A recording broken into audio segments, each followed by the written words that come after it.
Buenas noches y bienvenidos a Sala de Prensa de Noticias Caracol Ahora. Hoy es viernes, se termina la semana y la terminamos con algunas preguntas sobre el COVID-19. ¿Qué tan lejos está de terminar la pandemia en Colombia por cuenta del COVID-19 y sus variantes? Y es que en las últimas horas el ministro de Salud, Fernando Ruiz, reveló que es posible que tras Omicron se inicie una endemia prolongada del COVID-19 en donde no haya un crecimiento importante de casos. Pues esta declaración genera preguntas que vamos a tratar de resolver esta noche. Antes quiero que veamos en el siguiente informe un poco más lo que dijo el ministro de Salud, Fernando Ruiz, sobre ese tema. Acompañando al presidente Iván Duque en el aeropuerto militar de Catán, donde se oficializó la entrega de un nuevo lote de vacunas donadas por España, el ministro de Salud, Fernando Ruiz, aseguró que Omicron viene reduciéndose en algunas partes del país. Todavía tendremos algunas semanas de afectación y va a venir bajando, seguramente podríamos tener un periodo endémico como lo tuvimos entre agosto y diciembre, en el cual tuvimos una baja en el número de casos y en el número de fallecimientos. En un comunicado del Ministerio de Salud había ratificado en la mañana esta información. Es posible que tras Omicron se inicie una endemia prolongada del COVID-19, en donde no haya un crecimiento importante de casos. Para el ministro Ruiz, aunque los casos de contagio empezarán a descender, hay que mantener la alerta porque podrían aparecer nuevas variantes. Es muy importante tener en cuenta que siempre, todavía está el país y el mundo en riesgo de una nueva cepa o de nuevas variantes que aparezcan y por lo tanto todavía no estamos diciendo que sea el fin de la pandemia. Precisamente para mantener la lucha contra el COVID, hoy el país recibió 1.166.490 vacunas Pfizer donadas por España. El presidente destacó la ayuda brindada por el gobierno español. Pero además quiero destacar el trabajo que hemos tenido, no solamente para responder a las necesidades de los ciudadanos en la pandemia, sino también la colaboración que hemos tenido para asistir a instancias multilaterales para respaldar la vacunación masiva en todo el mundo. El presidente anunció la llegada de más lotes de vacunas también donadas por el gobierno español.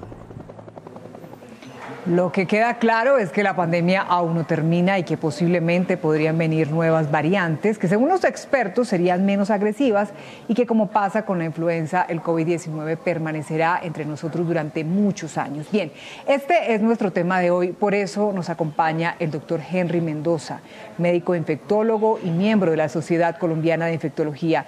Doctor Mendoza, bienvenido. Gracias por aceptar esta invitación de Sala de Prensa. Gracias, Daniela. Muy buenas noches para ti y tu estimada audiencia.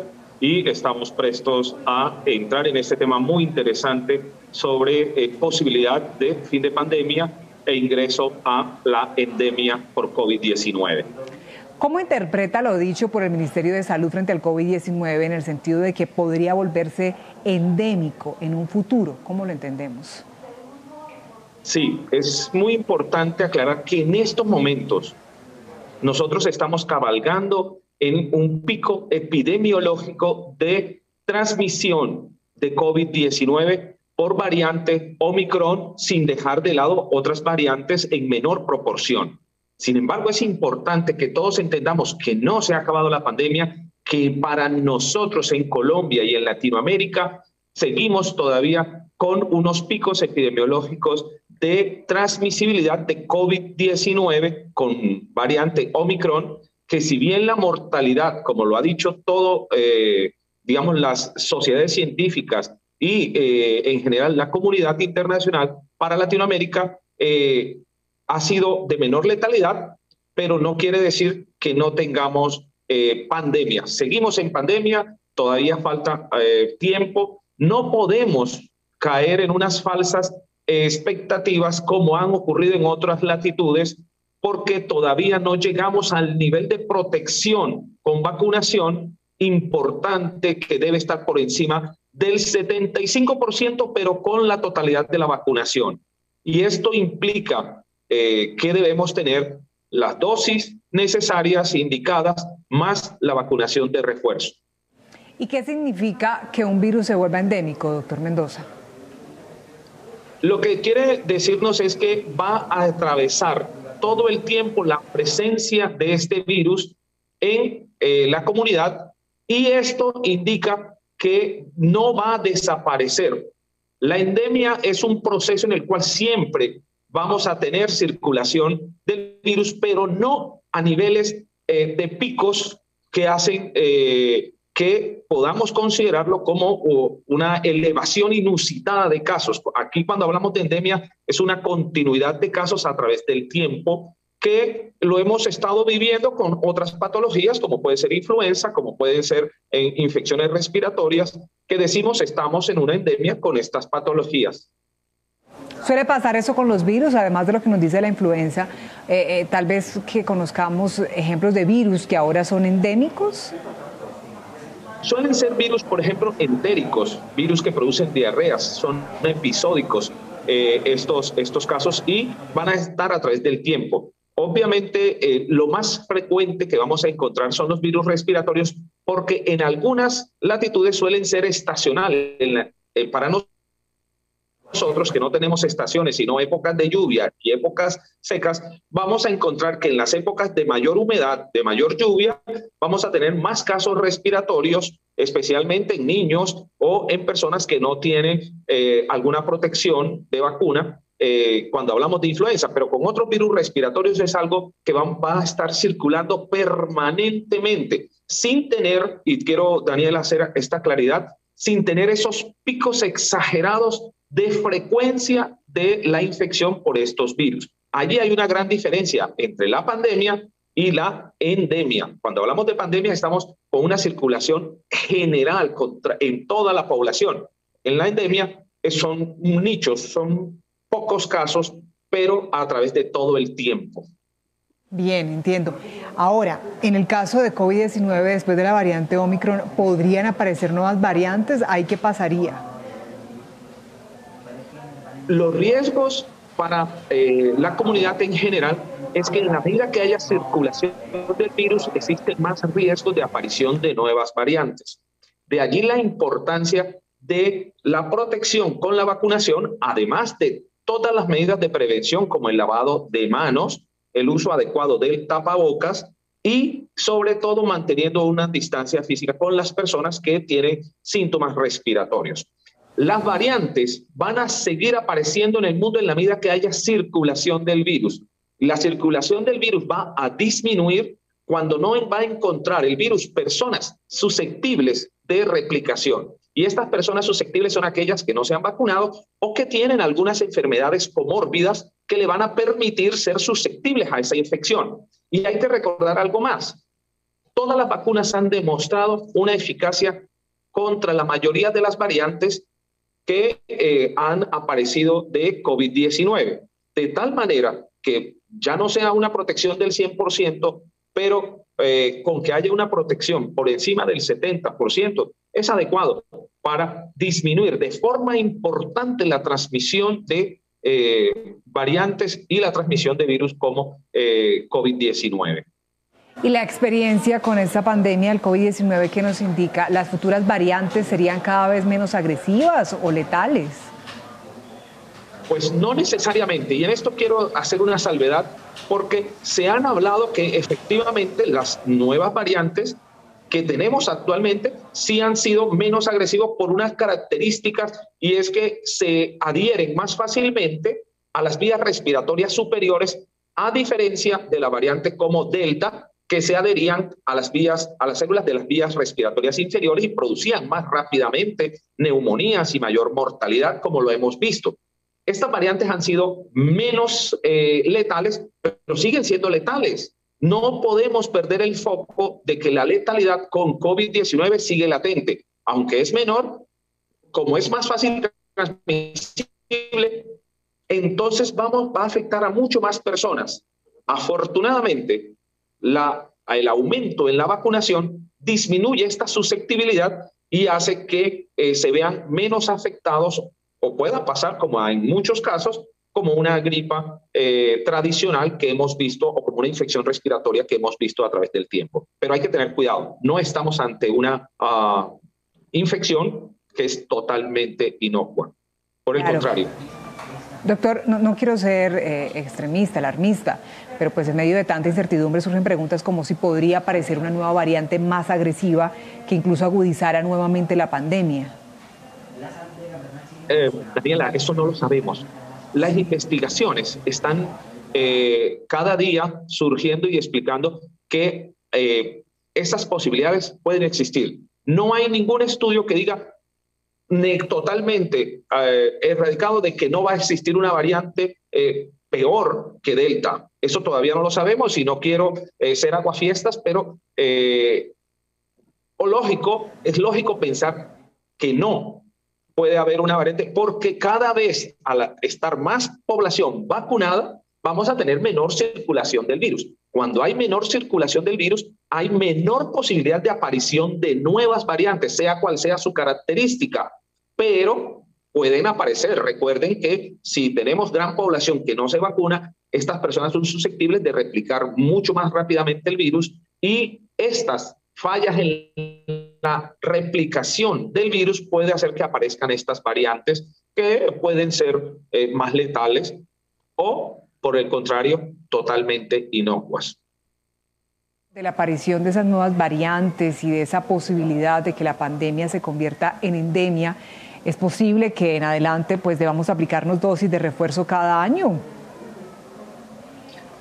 Pues hasta ahora no podemos tener claridad exactamente del tiempo de ocurrencia de estos refuerzos. Lo que sí tenemos claro es que en la medida que una población reciba su vacunación, pues obviamente va a tener unas cantidades de anticuerpos producidos por estas vacunas que van a estar un determinado tiempo, 6, 8 meses, y con una dosis de refuerzo, estos anticuerpos se van a estimular de forma exponencial y va a permitir que tengan anticuerpos protectores. Ahora bien, también han salido estudios y nos están demostrando que vacunación más exposición posterior a COVID-19 permite también una elevación importante de estos anticuerpos y de esta manera estas personas van a tener también protección supremamente adecuada contra el COVID-19.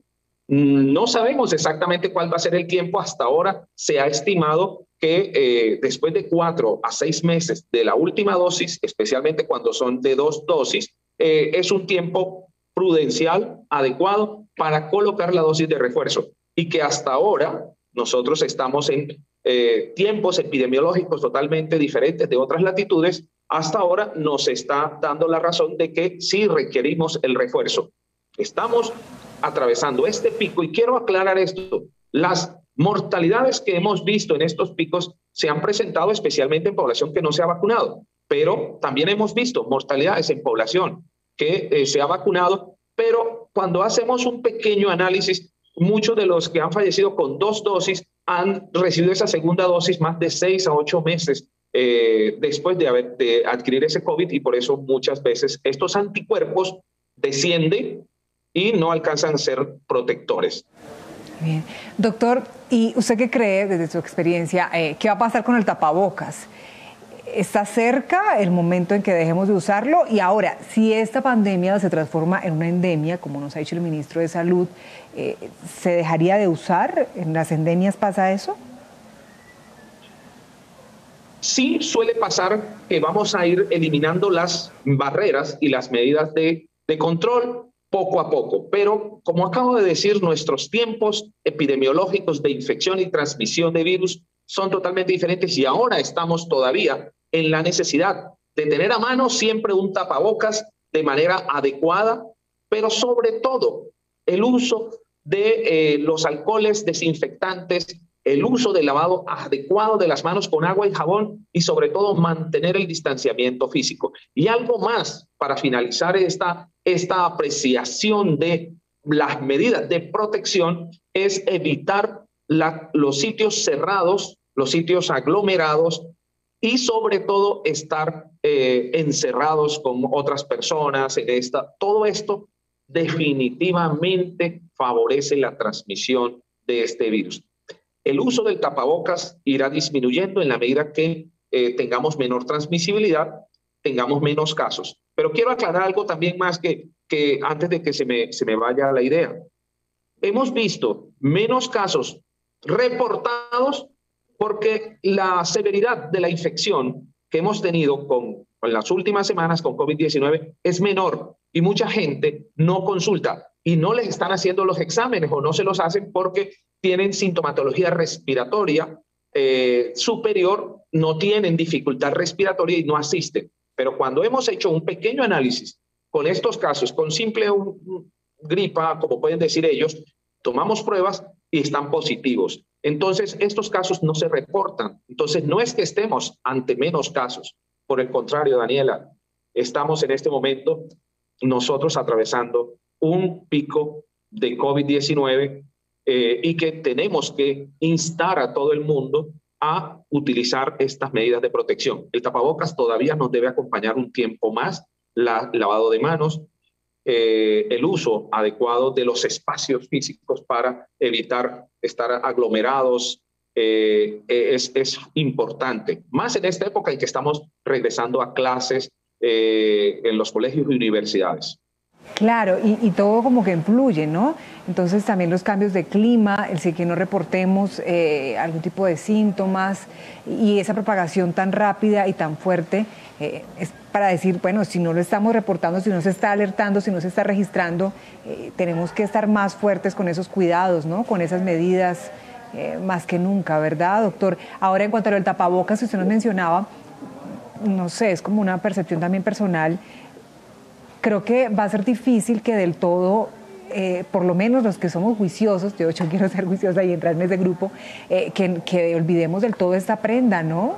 Pues ya me da impresión un poco estar en medio de un grupo de personas y verlos sin tapabocas y como que, uy, no creo que sea tan fácil. Así nos digan que nos los quitemos, ojalá que sigamos con esa prevención, ¿no, doctor? ¿Usted qué cree? ¿No le pasa?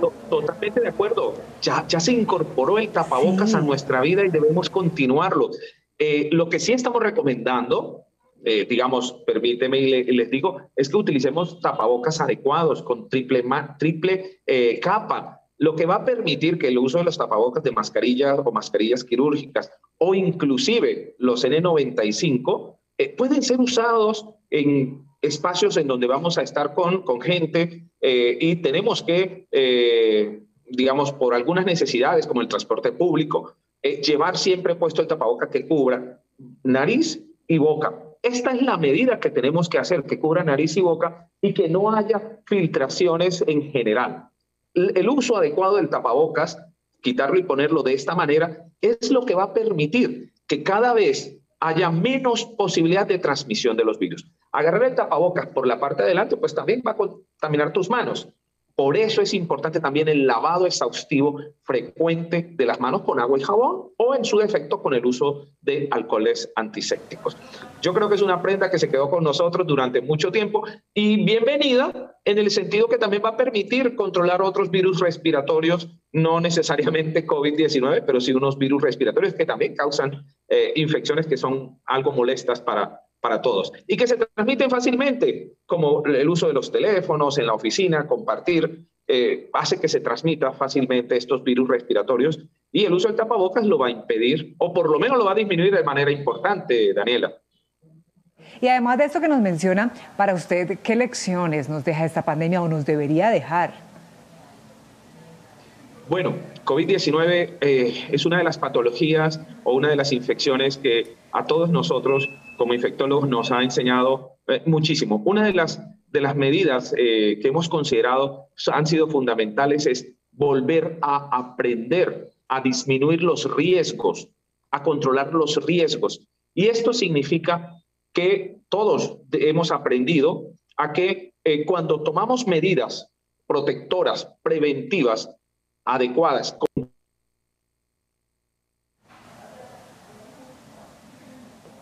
se nos vuelva una enseñanza importante porque previene muchas patologías más. Sí, señor. A usted, esta experiencia, ¿qué cambios que considera que también le impone al sistema de salud en Colombia y en el mundo, doctor?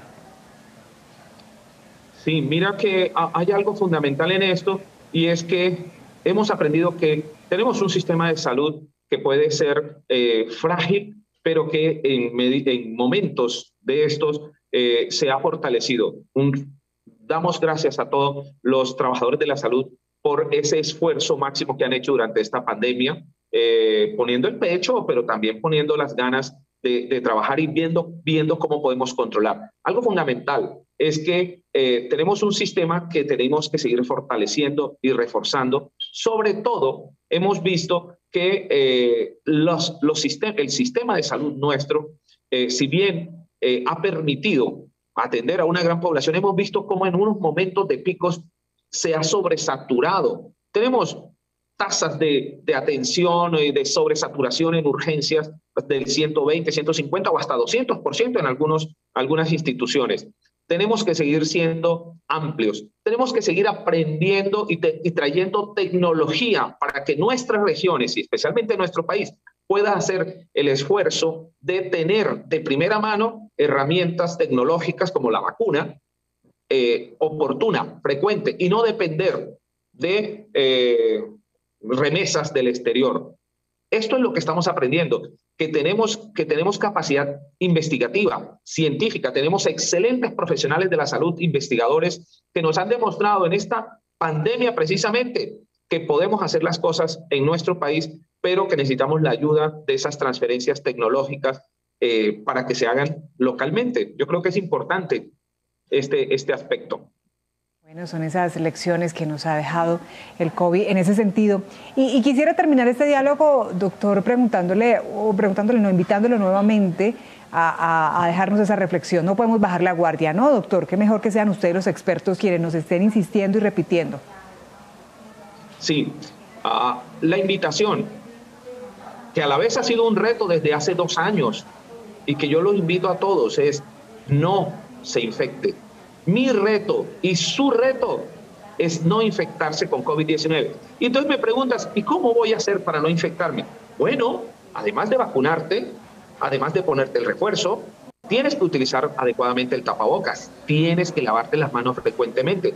Tus hijos van a ir al colegio, tus hijos van a ir a la universidad, enséñales, explícale cómo es el uso adecuado del jabón, el chocolate para las manos, desde bebés, desde niños, los debemos enseñar. Yo creo que eso es algo que todos debemos aprender a vivir con esta endemia que vamos a tener de COVID-19. Este virus se quedó con nosotros, va a estar con nosotros mucho tiempo, y lo que tenemos que arrancar de este virus es la posibilidad de muerte o de enfermar severamente. Entonces, la invitación para todos: lavado adecuado de las manos, evitar sitios aglomerados, encerrados, estar al aire libre, volver a aprender a estar al aire libre y disfrutar estas caminatas o disfrutar el aire libre en la medida de lo posible. Y sobre todo, si vamos a estar muy cerca uno del otro, el uso del tapabocas.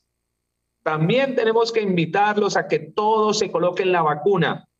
Y tenemos que aprender a que si nos invitan a un sitio en donde no hay posibilidad de estar al aire libre, digan: oiga, aquí está mi carnet de vacunación, aquí está mi constancia de que yo estoy vacunado y de que puedo tener títulos protectores contra este COVID-19. Esa es la invitación para todos. Y el reto a no infectarse en la medida de lo posible, ¿no?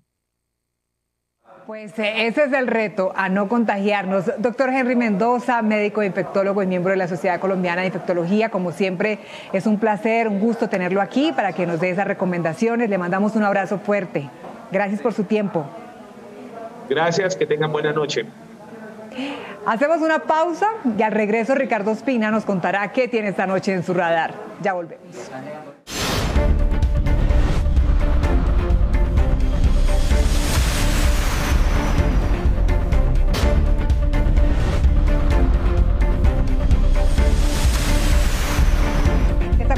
Con Sala de Prensa de Noticias Caracol ahora, y ya está con nosotros Ricardo Ospina, director de Servicios Informativos de Blue Radio, para contarnos qué tiene en su radar. Ricardo.